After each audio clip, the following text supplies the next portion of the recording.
Okay. So, first diagram గురించి తెలిసే ముందర ఇది తెలియాలి. ఓవల్స్ అనేవి ఎంట్రీ పాయింట్స్. అంటే ఏ ఎంటిటీ ఏ ఇంటర్ఫేస్ ఓర్ టూల్‌తోని ఇంటరాక్ట్ అవుతుందో దాన్ని ఓవల్స్‌లో పెడతారు. ఇంటర్ఫేసెస్ అని గుర్తుంచుకోండి. రెక్టాంగిల్స్ అనేవి processing units and also entities. Dotted rectangles అనేది మేజర్ సబ్ సిస్టమ్స్. అంటే ఒక గ్రూప్ ఆఫ్ రెక్టాంగిల్స్ లైక్ ఒక సబ్ గ్రూప్‌కి సంబంధించి అని చెప్పడానికి మనం డాటెడ్ రెక్టాంగిల్స్ తీసుకుంటాము. సిలిండర్ అనేది it's like a universal symbol for disk storage.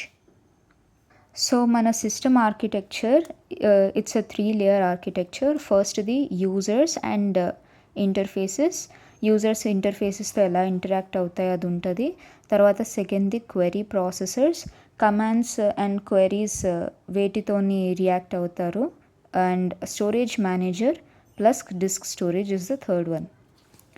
ఇప్పుడు ఫస్ట్ ఏం చేస్తామంటే యూజర్స్ గురించి రాస్తాము. ఆ యూజర్స్ అనేవి రెక్టాంగిల్స్లో పెడతాము. Naive users, application programmers, sophisticated users and database administrators. తర్వాత వాళ్ళు రియాక్ట్ అయ్యే ఇంటర్ఫేసెస్ని మనము ఓవల్స్లో పెడతాము.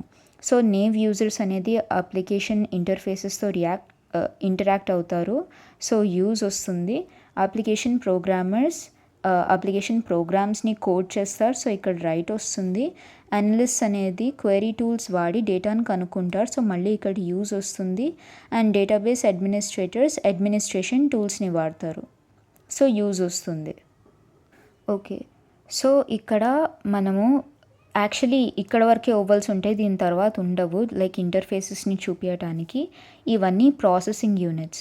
సో క్వెరీ టూల్స్ వాడి డిఎంఎల్ డేటా మ్యానిపులేషన్ లాంగ్వేజ్ క్వెరీస్కి కనెక్ట్ ఉంటుంది. దానివల్ల లైక్ డేటా వస్తుంది కాబట్టి.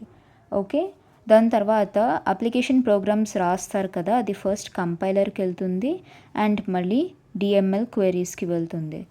అప్లికేషన్ ఇంటర్ఫేసెస్లో అప్లికేషన్ ప్రోగ్రామ్ ఆబ్జెక్ట్ కోడ్ ఉంటుంది అండ్ అది కూడా మనకి డిఎంఎల్ క్వెరీస్కి వెళ్తుంది.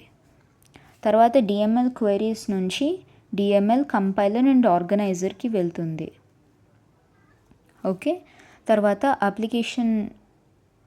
కంపైలర్ నుంచి అప్లికేషన్ ప్రోగ్రామ్స్కి కంపైల్ చేస్తాం కదా, అది అప్లికేషన్ ప్రోగ్రామ్ ఆబ్జెక్ట్ కోడ్ని చేస్తుంది. ఓకే.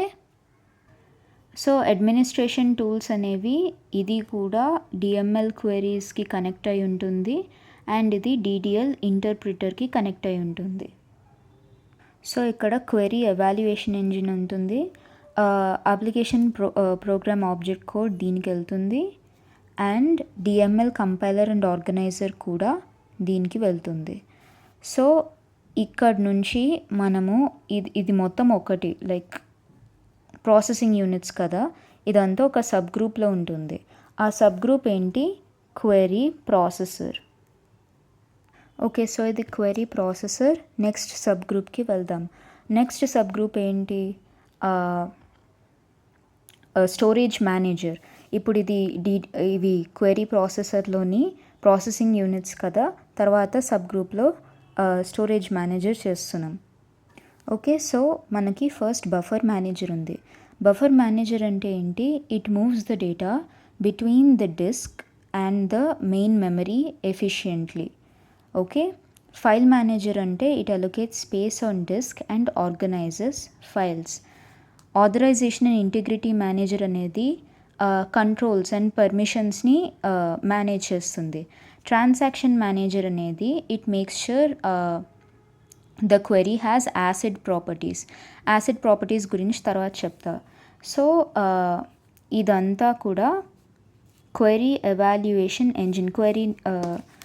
మనం ఇచ్చిన క్వెరీ మొత్తం ప్రాసెస్ అయ్యి స్టోరేజ్ గురించి చూసుకుంటోంది ఇక్కడ.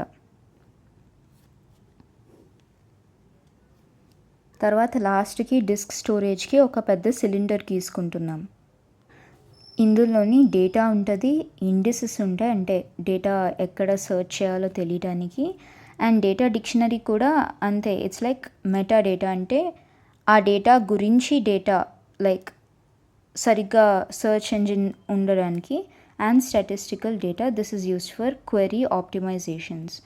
సో బఫర్ మేనేజర్ మెయిన్ మెమరీలో స్టోర్ చేయాలి కదా, సో ఇక్కడకి వెళ్తుంది.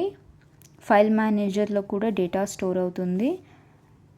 ఇండిసెస్ అనేవి ఈ రెండిట్లో స్టోర్ అవుతాయి. ఇది స్టాటిస్టికల్ డేటా అనేది డేటా డిక్షనరీ అనేది డైరెక్ట్గా డిఎంఎల్ కంపైలర్కి కనెక్ట్ అయి ఉంటుంది.